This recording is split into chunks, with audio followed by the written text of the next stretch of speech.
海岸人影。台湾沿海的碉堡曾经是抵御外敌的屏障，承载了无数守军的汗水与血泪。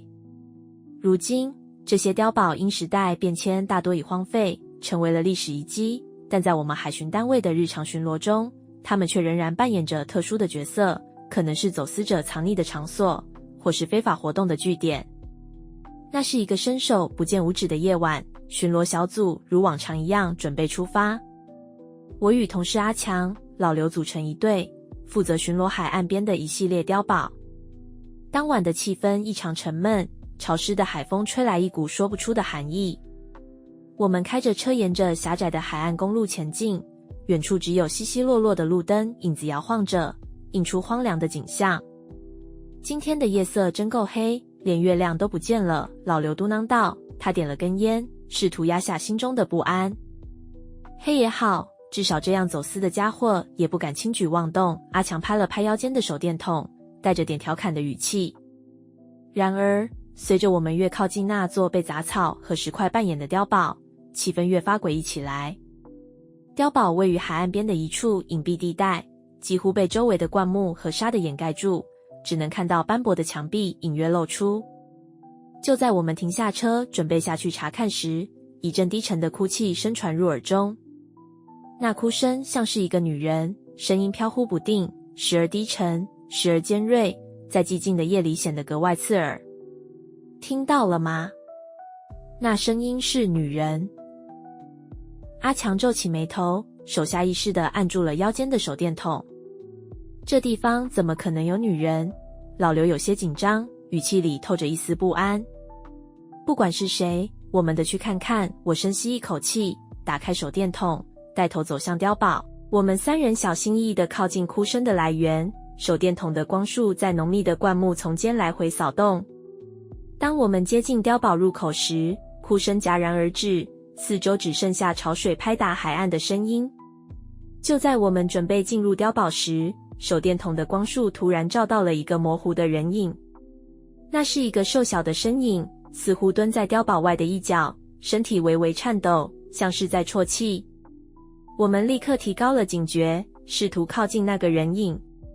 小姐，你还好吗？我试探性地喊了一声，但对方没有任何回应，只是继续低着头，肩膀一抖一抖的。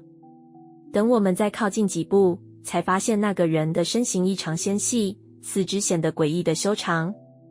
当我用手电筒的光束直直照到他的脸时，我的心脏几乎停止了跳动。那张脸苍白的不像是活人，眼睛大得吓人，没有瞳孔，嘴角向下延伸，仿佛被撕裂了一样。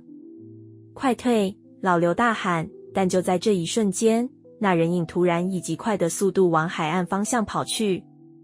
我们没有追上去，而是返回碉堡内查看。碉堡内的空气冷得刺骨，墙壁上满是湿漉漉的青苔，地上还积着些许积水。手电筒的光扫过，让人觉得每个阴影里都藏着东西。在碉堡的角落，我们发现了一些奇怪的痕迹，像是湿漉漉的鳞片粘在墙壁上，还有一道拖拽的痕迹从地面一直延伸到入口。这是什么？阿强低声问。他用脚轻轻地踢了一下那鳞片，但它立刻碎成了粉末。该死，这地方肯定有问题。老刘攥紧了拳头，额头上渗出了冷汗。就在我们准备撤离时，一阵低低的歌声突然响起，像是一首古老的旋律，带着一种令人毛骨悚然的韵律。歌声从海面传来，伴随着潮水的声音，似乎带着某种魔力，让我们的脚步不由自主地停下来。我猛然想起小时候听过的传说，据说在台湾的沿海，曾经有人看到过人鱼。那些人鱼长得美丽动人，却心怀怨恨，专门引诱水手和渔民，让他们迷失在海上，最终葬身大海。不会是人鱼吧？我喃喃自语。话音未落，海面上突然传来了巨大的水花声。我们的手电筒齐刷刷地照向声音的来源，只见刚才逃走的那个人影竟站在海水中，回头用那张苍白的脸对我们露出诡异的微笑。随后，他慢慢地沉入海中，只剩下一串气泡从海面冒起，仿佛什么都没有发生过。那晚回到基地后，我们立刻将发现上报，但并没有得到具体的解释。唯一能确定的是，那座碉堡被列为禁区，从此禁止任何人靠近。然而，对我来说，那晚的记忆始终挥之不去。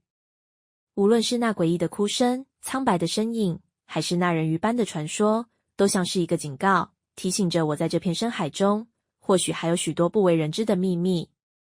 或许，那片海洋里真的住着我们无法理解的存在，而我们所谓的巡逻，只不过是在他们的领地上匆匆过客罢了。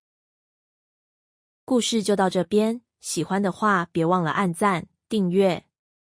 会持续创作出更多不可思议的故事，我们下次见。